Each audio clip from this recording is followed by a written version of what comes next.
Hi guys, and welcome to episode 29 of the Crochet Cakes podcast, a podcast about crocheting, knitting, sewing, and basically any crafty thing that catches my fancy.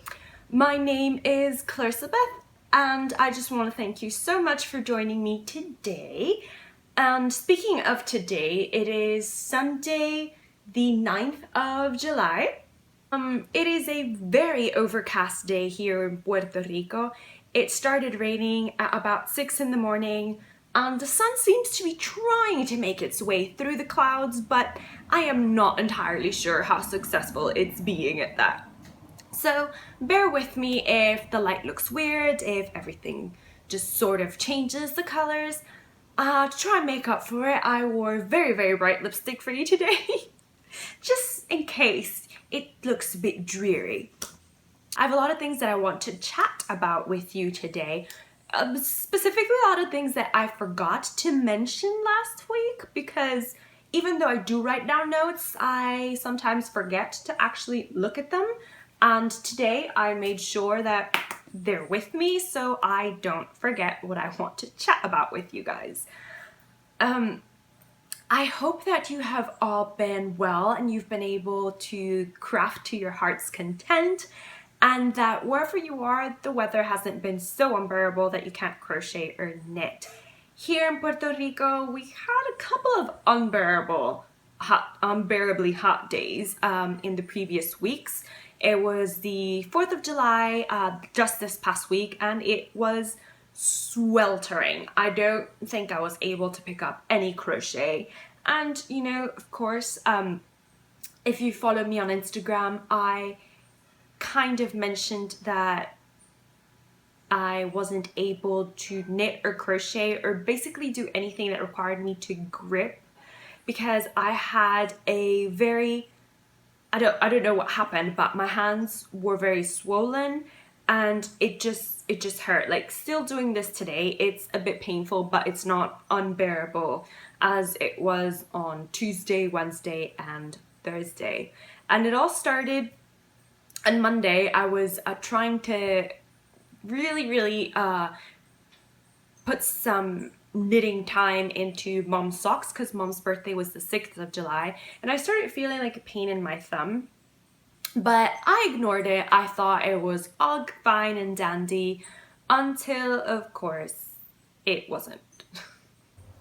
That meant that I had to take a bit of a crafting break, and it was hard. I can't lie, it was really hard. I found myself constantly wanting to reach for crochet or just sewing or baking, and it was difficult because anything that required gripping, especially on Tuesday and Wednesday, was just a no can do. So yeah, that was a bit annoying.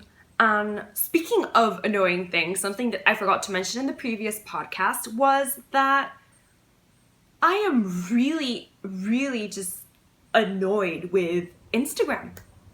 What's up with Instagram? I think Facebook just managed to ruin Instagram for me. I don't use Facebook. I don't even know why I just don't close my account. I don't use it. I don't go into it at all. Sometimes if I want to chat with somebody whose phone number I don't have, maybe, and that's like a once in a whatever years. But either way, I'm getting very annoyed because I can't see updates from the people that I follow unless I actually search for them. And if I search for them and I click on their page, then I notice that I haven't seen pictures in the previous 6 days from, you know, them. And it's like, I follow these people. I want to see what they put up. I don't want an algorithm deciding what I should see from what they put up. So I find it really annoying. And the sponsors, I'm not kidding, every 2 posts I get a post about a sponsor, and it's really annoying me. I don't want to see sponsors. I don't want to see advertisements. I want to see the posts about the people that I follow, and these are just not showing up. And sometimes if I comment or like a post about from somebody that I follow, then I'll get posts from a week ago, 2 weeks ago that I didn't see. And I don't know about you, but that is really, really driving me up the wall. And I know Catherine from Crafternoon Treats mentioned this in her previous podcast. And Catherine, I agree with you 110%. She also mentioned that she signed up for Elo, and I did not know what Elo was. So I checked it out and I signed up because it's basically the Instagram for crafters. That's basically it. If you're an art major, photographer, you just want to showcase your art, your crochet, your knitting, you just go there and you do it. It functions just like Instagram. It's just another social platform. So I signed up. I haven't posted anything yet because I am just familiarizing myself with it. But it's been fun just trying to see all the different things that you can do. And it basically really is like the Instagram for crafters, kind of like Ravelry is the Facebook for knitters and crocheters. I think Elo is the Instagram for crafters. And I'm trying to get into it. It's a little bit hard because the urge to just use Instagram is always there, but we'll see how it goes. Something else before I get into all the crafty bits and bobs, because I did manage to do a little bit of crafting. I sent out the package for the winner of the Podiversary giveaway, so I hope that you have received it. I sent it on Thursday or Friday, so it really should have gotten there either Monday or Wednesday because it did go priority. So I hope you received it and that you really enjoyed what it was. I really enjoyed opening the package. So yeah, I think that's really enough about what I've been up to, because this is a kind of crafting podcast and I am supposed to be chatting to you guys about what I've been doing. So the first thing I want to just say is what I'm wearing. Now, I'm not actually wearing anything that I made, knit, or crocheted myself. I do have on a ring that Mom crocheted. I think we showed this in the last podcast that we did together. I wear it quite often because I think it goes with a lot of things and I really like it. So yeah, but I just wanted to address the hat. Now, this hat is a typical lampshade hat from 30s? Is it the 30s? I don't really recall the era the hat is from, but I received it as a birthday gift a couple of years ago from a friend of mine, and I haven't given it that much love, and I decided to just take it out of its box because I think it goes really great with my 1920s bob. So yay, hat. And moving on to crafty, from crafty hats, which I didn't make, to crafty crochet, I actually finished something for Faye's Festival of Finishing, because Faye and Catherine, Faye from the Crochet Circle podcast and Catherine from the Crafternoon Treats podcast, have both been hosting a finish along basically, and I just want to start everything new and not finish anything that I've got. And I don't really have any long-standing projects except for some granny squares, which I still have not finished turning into a pillow because I went to a bit of frogging, and anything that just wasn't, you know, getting worked on, I just frogged. But this, I obviously didn't frog, and it's just a little clutch. It's a single crochet clutch back. I showed it to you as a finished object a couple of episodes back, and that was a bit of a cheat for me because it wasn't 100% finished. It did have the zipper, so I'll show you guys. It did have the zipper, but it didn't have the lining sewed in, and now it's completely and fully finished. And one of the things that this Festival of Finishing and kind of brought to my attention, and it has been brought to my attention at other times when I'm about to finish something, is that I'm always afraid that when I'm about to finish that I'm gonna ruin it, whatever it is that I'm working on, and that just makes me really nervous, and I stop working on it because I don't want to get to the point where I can actually ruin it. So I'm very conscious about that when I'm close to finishing an object. I'm afraid I'm going to ruin it, so I stop working on it and then I just let it languish for an eternal amount of time until I just give myself the pep talk and go, no, you really just have to finish this. So as I had mentioned previously, this one was made from scrap yarn. This is a Lion brand Woolies Thick and Quick. It's 80% acrylic, 20% wool, and it's also got some stellina in it, and I love, love, love this color. It's called Galaxy. I think it's called Galaxy or Constellation. It has something to do with the stars. And this other one here is a Wild Yarns by Plymouth Yarn Company. So it's got rayon, alpaca, and wool. They are both supposed to be bulky, but this one is a lighter bulky. This one's super bulky and this one's bulky. So the thickness was varied a little bit. And I just followed Rosina from Scenes and Roger. I just followed her tutorial and I got a pretty amazing clutch, if I do say so myself. It's zipped and lined and all ready to be used as a notions pouch, as a makeup bag, as whatever I want to use it. And I'm actually very, very happy with this. And the other thing that I'm hooked on at the moment, I had mentioned previously, it was this, as we've discussed, the Galahad dragon pattern, but this is officially Norbert. He's huge. I've finished both of his legs and I'm working on the body, and that's what I was doing before I got stripped of my crochet rights or whatever. And I'm pretty sure that what caused my hands to cramp so much was this yarn. That yarn is this yarn is the Lion brand homespun, and it is just really, really annoying to crochet with. I honestly find nothing worse than this yarn to crochet with, and I just had it in my stash, so I figured I might as well do something with it. And the hook gets caught in it so much that it's just not a pleasurable crochet, and I was exerting a lot of force trying to get the hook through my yarn, and then, you know, just doing basically all the single crochets required for this pattern.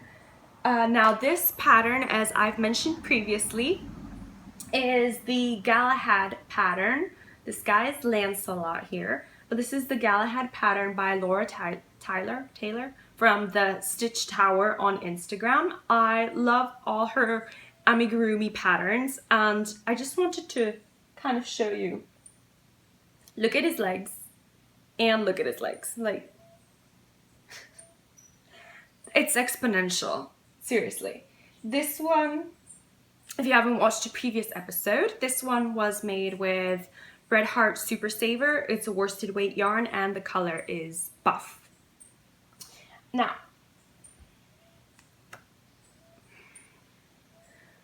I recently started making another the Stitch Tower pattern, and this one's called Basil the Hare, and I'm just test knitting it for her. She put up a sign on Instagram saying she required some test crocheters for this new amigurumi pattern that she has coming out, and even though I wasn't supposed to be crocheting, I just really wanted to get back into it, so I volunteered. And I got chosen as a test crocheter, so I'm working on that pattern for her. I'm just gonna pop up really quickly and show you some of the parts because it's not finished. I just did all the parts separately, and I'm working on little ear, and I'm working on finishing it and sewing it. She says she needed it within the week. So I've kind of been pushing myself, but not pushing myself, because I've been taking a lot of your recommendations and you guys' recommendations and resting multiple times between crocheting and stretching my fingers. And I've actually Googled some knitters yoga or crafters yoga. I think in the Lion brand yarn company YouTube website, you'll find some videos about stretches that are good for knitters and crocheters and basically any crafter that just spends a lot of time hunched over a project and creates a lot of tension in your shoulders. So I've been following all that advice, and thank you so much for all your wonderful support on Instagram and all your advice about how I should take better care of myself, because let's be honest, when I start crocheting, I just want to keep crocheting and I want to finish the project, and I don't even pay attention to breaks. I find it annoying that I have to stop to eat and then go to the bathroom and all that sort of stuff. I just really want to just keep crocheting and keep working on the project and finish it as soon as possible. In terms of these projects, I did have somebody on the Podiversary thread, a Podiversary giveaway thread, the Crochet Ninja, who's also Lily Rose Petal on Ravelry, asked if I could detail a bit about what inspired me to choose certain patterns above others. And to answer your question, I don't know. I really don't know. I do have some thought process behind what patterns I choose. Sometimes patterns, I choose them because everybody else is doing them and I'm curious about them. But most of the time I choose patterns based, or I try to choose patterns based on what I have on stash. So even though I'm a compulsive yarn buyer, there is a method behind that madness. And it's basically that if I'm at a yarn shop, at a yarn website, looking up indie dyed yarns, I look for colors that are attractive to me and colors that speak of a certain project. So, for example, I'm really into garments at the moment, and I don't know how that came about. It just came about. I'm like, I really want to crochet things that I can use constantly and that I just don't crochet to crochet and to keep, you know, the love of crochet alive. So that's how the obsession, I guess, with garment making came about. So now every time I see yarn that I like or colors that I find really attractive, I try to buy sweaters quantity for me. And for me, that usually means about 300 to 400 grams. In crochet, in knitting, it can be between 200 and 250 grams.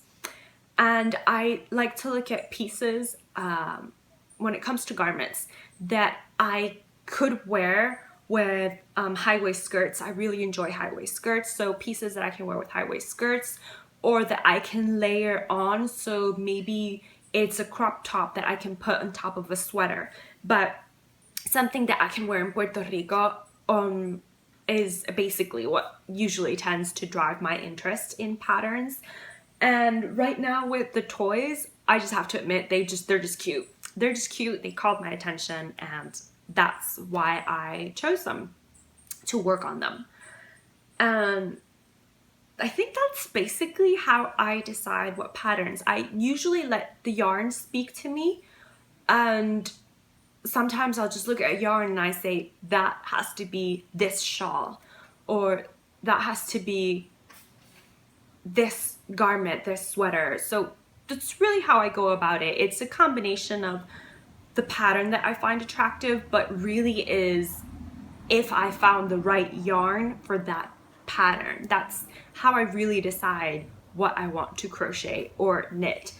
Even though in knitting, it usually just tends to be socks, and how I choose socks, that's really basically on how fast I think I can get them done, because I am the world's slowest knitter, as we've discussed previously, so I just tend to choose that.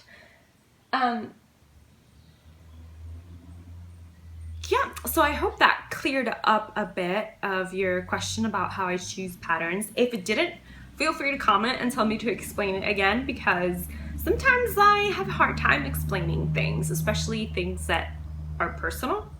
And it's not that I don't want to explain them, it's just that I don't know how to go about explaining them. Does that make sense? I hope it does. Anyway, another thing that I've been up to since we've mentioned knitting, and I did mention that I was working really hard to finish that sock for Mom. Well, I did manage to work a little bit on that sock before it all went downhill. So this is where I'm up to on the first sock, and this is the Mercury sock pattern. It's a free sock pattern on Ravelry. It's basically a very lacy sock pattern. It's absolutely gorgeous. and I'm using Kayleen's yarn, who's Little Bean loves. Little Bean Crochet on Etsy, but she dyes Little Bean Loves hand painted yarns. And this was the first skein of yarn I ever bought from Kayleen, and it's her Fox Rising colorway. So it's 75-25 superwash merino nylon.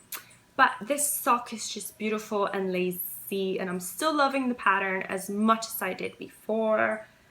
And yeah, past the heel turn, I did my gussets, and now I'm officially on the sock portion, on the foot portion of the sock. But I also started the second one, and so I'm knitting them consecutively. So these are on Chiagu metal needles, and these are on my Clover Takumi bamboo. They're both 9-inch circulars, but these are metal and these are bamboo needles. And I'm not sure which one I like best, honestly. I know previously I had mentioned that these bamboo needles were driving me a bit crazy, but I'm not sure. I don't know. It's a competition. I find it easier to actually knit on these because of the shape that these needles have. So they're a bit curved like that. And since there are only 60 stitches on this sock, I did find it easier to use these. The Chiagu kind of stretched the needles more. Stretched the stitches more, so I find it more uncomfortable to knit with, if that makes sense to you guys. So I haven't actually been able to work on these anymore, but I had managed to work on it some. So I'm very happy. The pattern is gorgeous, and I hope to get back to knitting on it very soon, but I make no promises. I still have a hard time gripping really thin yarn with really small needles. So that's been a bit of a downside to all that. And in terms of crafting, crochet, knitting, that's all I have to share with you guys today, because like I said, I am not I'm not up to 100% crochet health, I guess I should say. But I have been doing some reading. And one of the things that I was really into reading these past weeks has been this book that Mom got for me a long time ago. And this is the Handbook of Natural Plant Dyes by Sasha Duer. I think that's how you say her name. And I am in love with how she talks about stuff in this book, how she explains. It's a really great book if you've never dyed yarn. Even if you're just planning on using acid dyes, it's a really great book if you've never dyed yarn, because she does discuss the what natural fibers mean, what natural dyes mean, equipment and safety that you should have, just kind of plant dyeing basics. She discusses how to use the book, what made her connect with the source, and I just really love this quote that she has in the book. Well, not a quote that she has in the book, but something she said in the book, and I'm going to share it with you guys. She says, "The idea of slowness doesn't refer to how long it takes to do something, but it is about awareness, accountability, and responsibility for our everyday actions." And it really struck a chord with me, because sometimes I base my love of crochet and knitting with how productive I am whilst I'm crocheting and knitting, which means how many finished objects do I have? Am I working on this fast enough? And that really just kind of detracts from the whole love of knitting and crocheting. And I don't want that to happen. And it was also one of the reasons why I've been putting off dyeing yarn, even though it's something that I think really interests me, especially when it comes to natural dyes. I haven't been dedicating as much time to it either. I haven't been making time because there's just so much I want to craft and things that I want to get done fast because I want to see the results. And while it's not a bad thing to be a product knitter or a product crocheter, I am very much a product knitter and a product crocheter, but what I think it's bad is when we rush ourselves to get towards that project and we kind of forget why we actually started knitting or crocheting in the first place. And that is something that has been happening to me a lot lately and has translated into yarn dyeing as well. So after reading this book, which if you can get your hands on it, I highly recommend it. She talks about how to make dye tea is what she calls it. She gives you recipes for basic dyes and recipes for basic mordants, and she explains about the mordants. For those of you who are not familiar with plant dyeing, a mordant is just two things. Sometimes, depending on the type of mordant you use, it intensifies the color of the yarn, and it also helps the yarn, the dye, stick to the yarn. So very important if you want your colors to last. One important thing, of course, to remember is that natural plant dyeing isn't is the term light fast or color fast? I get those terms confused. But basically, the color does tend to fade over time when you dye with natural plant dyes. Just, you know, it's just normal. I mean, when you wash clothes and you hang them in the sun to dry, those jeans, that shirts, they fade based on how many times you wash them, how they are hit with direct sunlight. So it's just normal, and I don't find that it detracts from the process at all. One very important thing that she discusses in the book that I found really interesting was water. The type of water that you use affects the type of dye you get. So if you use tap water, rainwater, seawater, you will always, distilled water, you will always get a different type. Even if you use tap water in, let's say, New York, it's not the same New York City, it's not the same tap water that you're going to have in Syracuse, New York, for example, because water treatments, water plants, they're different everywhere you go. So I just found that really, really interesting. And one of the things she says is that rainwater is just great for actually dyeing yarn.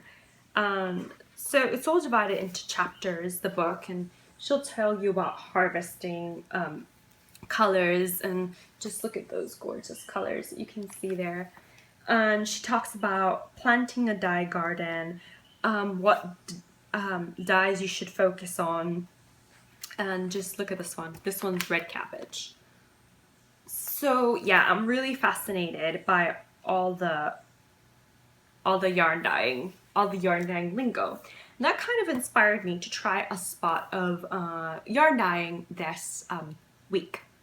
Now, I didn't actually go and soak my yarn, so what I wanted to do was dye this bag, my Crochet Girl Gang bag. I wanted to dye it because something happened to it. I don't know how it got stained, I don't know why, I don't know where, and I was trying to cover that up, so I thought about dyeing it.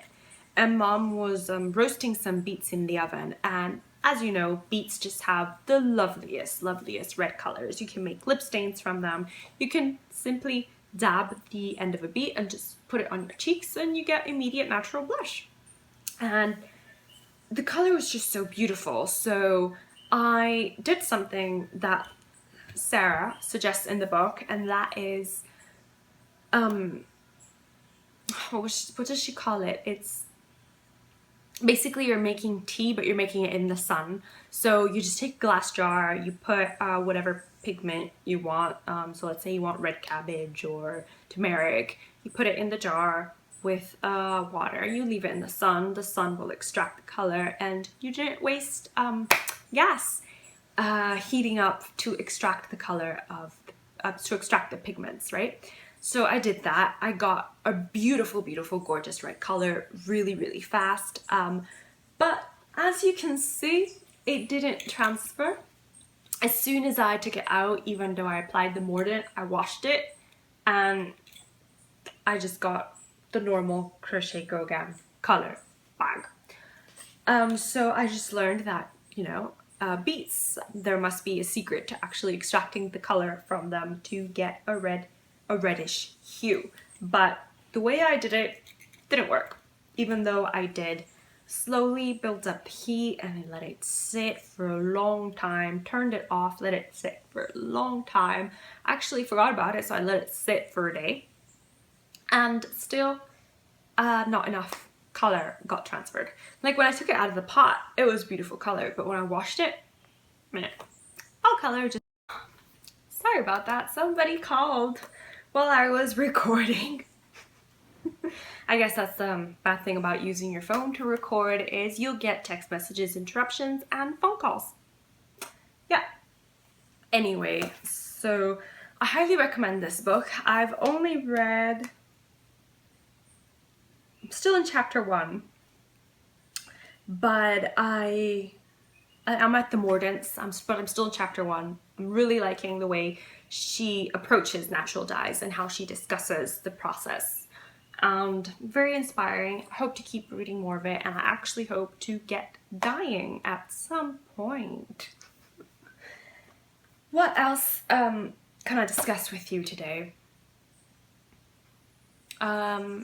Even though it's been sweltering, I did pull out my crochet granny stripe blanket because it's been calling to me for a lot of months now, and I've tried putting off that call. So I did about 3 rows on it. It was raining, so it wasn't too bad. I haven't actually worked any on my Hermione's Everyday Socks. I have not worked on my Sticks shawl, which is a shame because, as you know, that's for the Summer of Romance Cal, which I'm co-hosting with Claudia from the Crochet Luna podcast. And it's approaching its end, guys. 2 more weeks? 2 more weeks? 3 more weeks? It ends on the 5th of August, and I have not finished my project. Hopefully I will be able to get back into crocheting with fingering weight yarn soon, because I am desperate to finish these projects now. I really want to get Mom's sock finished, I really want to get the Hermione's Everyday Socks finished, and I really want to finish that shawl because there's so many other things that I want to cast on. Like I started a cast on notebook of projects that I want to crochet and knit and sew, and they're outlined there. Yeah, those are the only other projects I've worked on, or that I have on the go and I haven't worked on, I guess I should say. Before I forget, I did something, you know how in the previous episode I was talking about how proud of myself I was because I had done no yarn purchasing. That didn't last long. I purchased some yarn from Catherine from Crafternoon Treats because I've been putting off purchasing this yarn since she updated it, and it was the Watermelon Cooler colorway, and it's just perfect for summer, isn't it? Watermelon. Who doesn't like watermelon in the summer? Personally, I don't eat watermelon. I can't stand to eat it, but I make watermelon juice. And how do you do that? Stick your watermelon, minus the seeds if you can, you know, if you have the patience to take out all the seeds. I don't. So stick your watermelon, sans seeds, blender, blend, done. Sometimes I put mint leaves and a little bit of lemon into it. If the melon is not sweet, the watermelon is not sweet enough, then I'll put a bit of honey. That really is it. And it's super delicious and refreshing, and it's something I actually crave a lot in the summer, especially because it gets sweltering. So yes, I bought that yarn, and then I went into Wool Warehouse. Yes, Wool Warehouse is a British website, and I went there and I did a bit of damage. Quite a bit of damage, actually. I received a bag. I kid you not. Let me just get back. Can you guys see my hands? It was about that big. Yeah, because the shipping was only £2.99. 3 pounds, approximately 3 pounds. That was the shipping to ship to Puerto Rico. 3 pounds. That was it. So that's about what? $4? $4.50 maybe? I mean, I was not gonna pass up that opportunity. So what I got is in this lovely basket of goodies. Now I'm just showing you a bit of what I bought because honestly, if I showed you everything, it was just going to be a really long episode. So I bought some Stylecraft Special DK because Catherine and Sandra from Cherry Heart are always talking about Stylecraft, and I was very curious. And I wanted to buy some acrylic yarn to make a blanket, specifically the Blondala pattern from Catherine of Crafternoon Treats. So I bought some Stylecraft Special DK yarn. This is the color Pistachio. Gorgeous, super soft and squishy. I also got the color Sage, which I don't think looks like sage at all, but it's really lovely and squishy and tealy. And if you know me at all, mustard. I got mustard. So these two together, these three. I love the colors. Mom says I should have picked a fourth one, and I probably should have. I bought 3 of the pistachio, 3 of the sage, and 4 of the mustard because it's mustard. I also got some opal yarn. I just bought some cream for contrasting heels and toes to strengthen when I use merino yarn. I bought some regia for myself, and this is the Perfect. I don't know what the color is 01348. Yeah, so it's got these lovely peachy tones, and you're supposed to, this yellow yarn is supposed to give you like a perfect pair of socks, like identical. So that's what they're gonna look like, peachy and wonderful. And I bought some sock yarn to finally see if I get around to knitting my boyfriend a pair of socks for Christmas. And if we're talking about knitting for Christmas, I should probably start that now. Should we do a Christmas in July, Cal? No, I'm not sure. Because I think I will start making my Christmas presents and Christmas knitting now. So this is another regia. This is the German there bit. And it's color 07709. It's discontinued, so it was a bit more affordable. Now, having said that, when I showed Mom the colors of Stylecraft that I had bought, she said, why didn't you just buy one in each color? And it's like, you know, Mom, brilliant. I don't know why I didn't. I guess I didn't want to, you know. I mean, I did get a package about that big. This big. So, yeah, I also got Mom some Drops Fable. Drops Fable? Was it Drops Fable? I got her a type of drops yarn for socks, so she could crochet her socks, and yeah, I think that's the only thing I bought.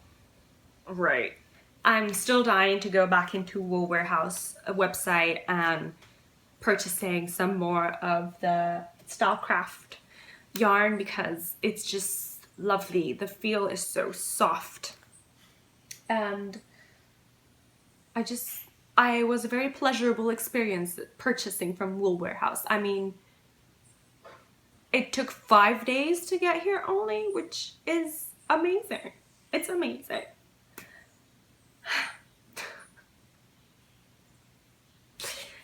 And on that note, I am pretty sure I have actually discussed everything I want to discuss with you. I did do a bit of sewing this week. I'm sewing the, you know what, I'll tell you about that in the next episode because I do want to, like I said, alternate between what I'm reading and what I'm sewing with episodes. Those were a couple of suggestions that you guys had. You said you wanted to see baking, what I'm reading, more of the sewing segment, more of my mom, which we're working on.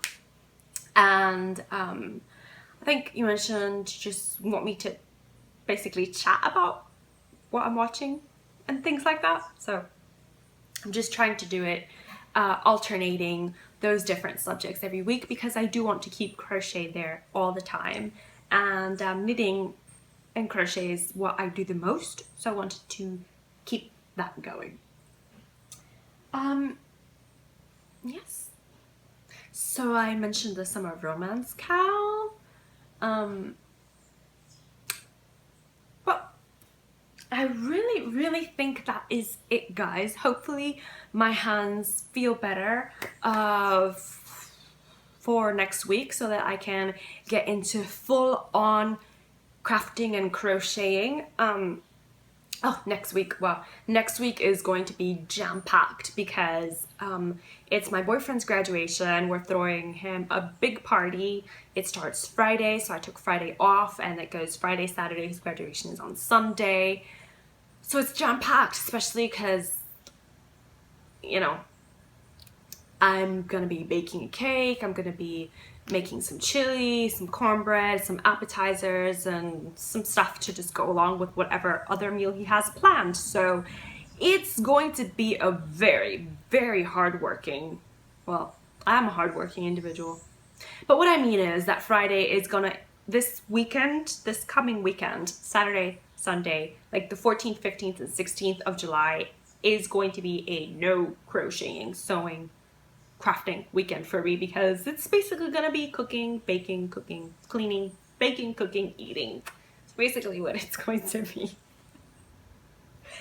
But that really is it now, guys. So I just want to thank you so much for tuning into my little corner of the internet and for faithfully coming back every 2 weeks if you are a returning viewer.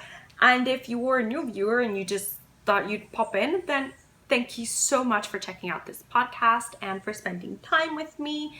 If you like the video, then give it a thumbs up. And if you want to see more videos and you haven't subscribed already, then please do so if that is something that you want to do. I hope that you guys have a very good couple of weeks. I will see you in 2 weeks' time. And yeah, happy crafting. Bye.